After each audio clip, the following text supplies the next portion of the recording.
Hello, everybody. Jimmy Smith here, and welcome to the Wine with Jimmy channel. Thank you for clicking by. This channel is all about wine education, really helping you get the most out of wine, and most of my videos are really designed to help those of you who are studying the world of wine. So here you'll see a video on the WSET Diploma, the D3, which they call the Beast, which is the wines of the world.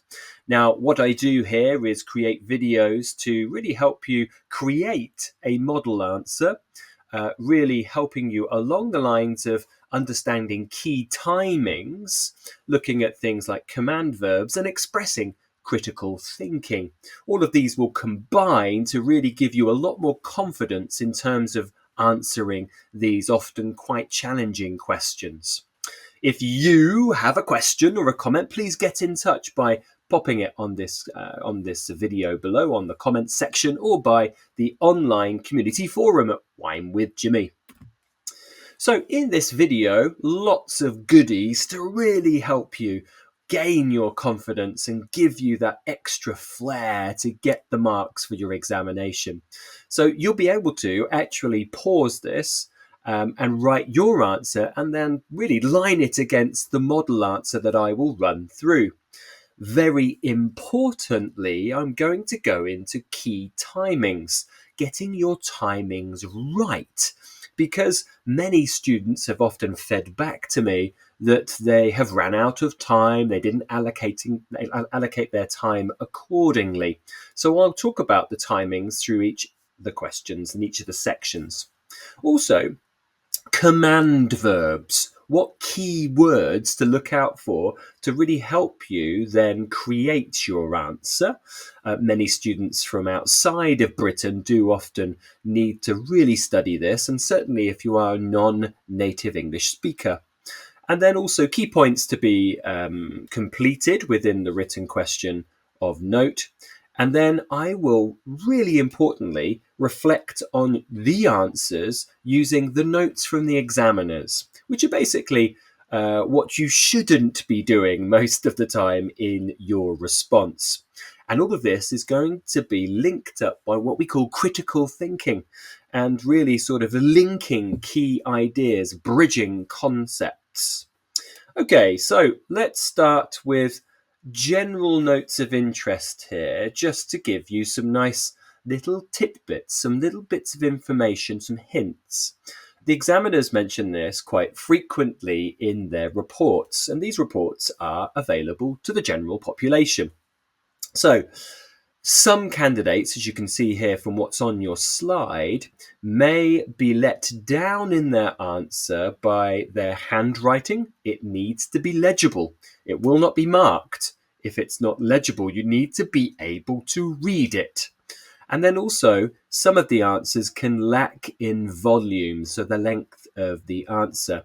This may be down to a lack of knowledge, but also a lack of time. So you always really need to make sure you have that knowledge and you need to plan your time accordingly.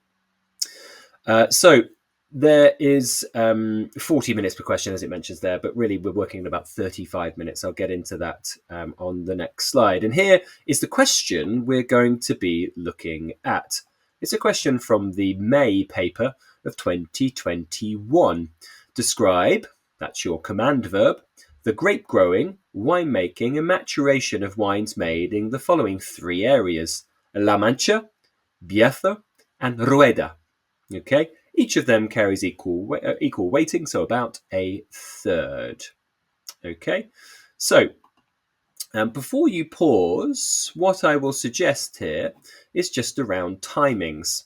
So for each paper, really, you have, each question rather, you have about 40 minutes. That's because in paper one, you have 120 minutes to answer 3 questions. So therefore, 40 minutes per question. And in paper 2, you have 80 minutes for 2 questions, the same again. But you're going to need a bit of time to begin with to, of course, select your question. And then you're going to need some time in preparation for each of your questions, just really scribbling out how you're going to tackle the question. So what I would say is allocate 5 minutes for that, and that leaves you with 35 minutes per question. So that's what we're going to aim for here. So if you've got 3, you'll see here, you're really looking at somewhere around, let's say, 11 to 12 minutes per each of these. So 11 to 12 minutes for La Mancha, 11 to 12 minutes for Bierzo, and 11 to 12 minutes for Rueda. Okay. Now, it may be the case that you have more knowledge about a certain area than others, so you may adjust those timings slightly, of course, if you wish. But please do remember that each of these sections carry equal weighting, so you need to try and allocate a similar amount of time per each of these. Now, have a go and answer this question on your own. Write what you can in 40 minutes about La Mancha, Bierzo, and Rueda. Pause this and then restart it when you are complete, and then match it alongside mine. Okay, so let's now look at this question. Let's talk about the command verb first, and then I'll go into how you should start to structure the answer. So the command verb up there, as you'll see, is describe. So this is important. In the box below, I've actually given you some ideas about this. It's not stating, it's not really justifying or comparing, it's describing. So this is giving plenty of factual details about characteristics, features, steps. In this instance, grape growing, for example, is quite multidisciplined. There's many parts to it. So you're going to be talking about climate, weather, soils, grape growing, grape varieties. So quite a lot there. Winemaking, of course, talking about types of yeast, sort of talking about the fermentation vessel, temperatures, and so on. And maturation as well, talking about the length, talking about what type of vessel, and so on. You can use sort of phrases, as you'll see on the right-hand side. The wine is aged in, the climate is, the grape produces wines with, and so on. Okay, so that's really the command verb in place. Timings, again, remember, about 11 or 12 minutes per A, B, and C. So each of those 11, 12 minutes. So structuring your answer. So the question we know, describe, we've done that. The grape growing, the winemaking, the maturation of each of those areas. So there you are, grape growing, climate, weather, topography, soils, techniques of grape growing, grape varieties. Winemaking, as I mentioned earlier, and then maturation. And in this one, it's important to include certainly terminologies around things like Gran Reserva, Crianza, of course, important in Spain as an aging indication. And that's actually something we've got here a little bit from the general notes for examiners for the question. And we'll talk about this a little bit later with La Mancha as well.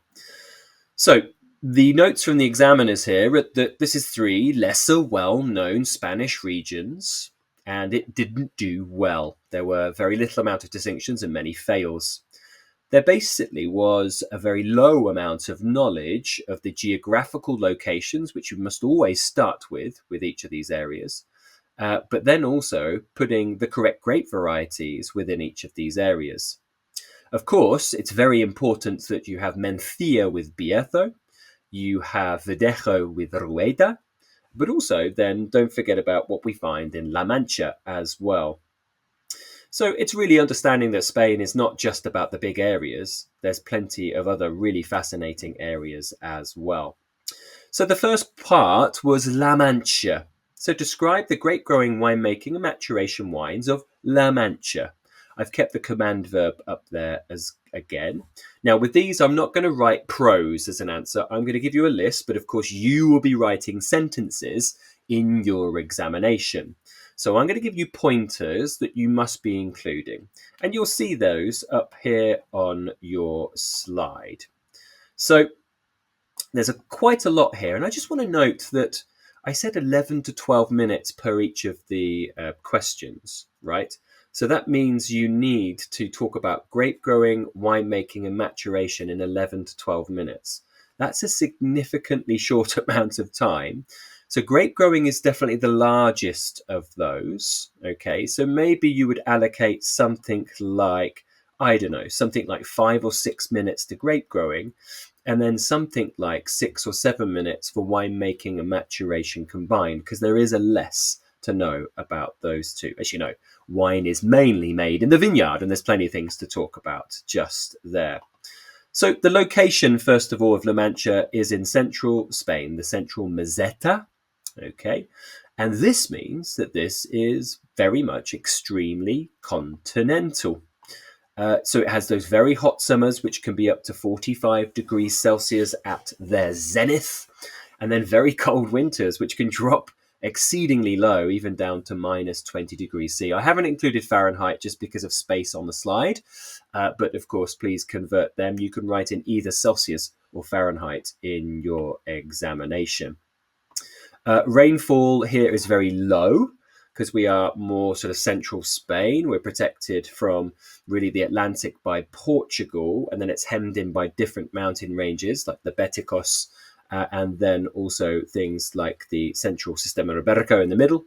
So you'll find it's quite a protected area, so very low rainfall in this zone. We have limestone and chalk soils. There are various other types as well because it's a very large area, La Mancha. But really, it's important the limestone and chalk as really a solid mass for good water retention. Despite this, irrigation is common for nearly 40% of vineyards, so quite significant. But because this is a hot area, quite traditional, there's many low density bush vines here, around 1,000 vines per hectare, VPH there, that don't have irrigation. But there are modern vineyards that are around 3,500 vines per hectare. Key grape varieties here are the likes of Tempranillo as the leading black, Airén as the white. Airén is very important because it is a real drought-tolerant grape variety, which means it's been able to grow up in this area very well. But one of the caveats of that is that it's not too complex, doesn't offer a huge amount, so it tends to be blended, of course. Tempranillo for a lot of local wine here. And then don't forget about the international varieties that are found here. Cabernet Merlot, Viognier, Chardonnay, amongst others. And these are often found in more modern estates or for the Dio Pago wines, wines that have individual estate status, often utilizing international varieties, not exclusively, but often using them. As you can see, winemaking, less written here. So winemaking, we are talking about two types of wines made here. And this is important because many students will just talk about La Mancha making affordable, inexpensive wines, but that is only part of the story. There are many inexpensive wines made here from Tempranillo or Airén, linking to the grape varieties we talked about earlier, typically fermented with temperature-controlled stainless steel with cultured yeasts to make a very consistent product.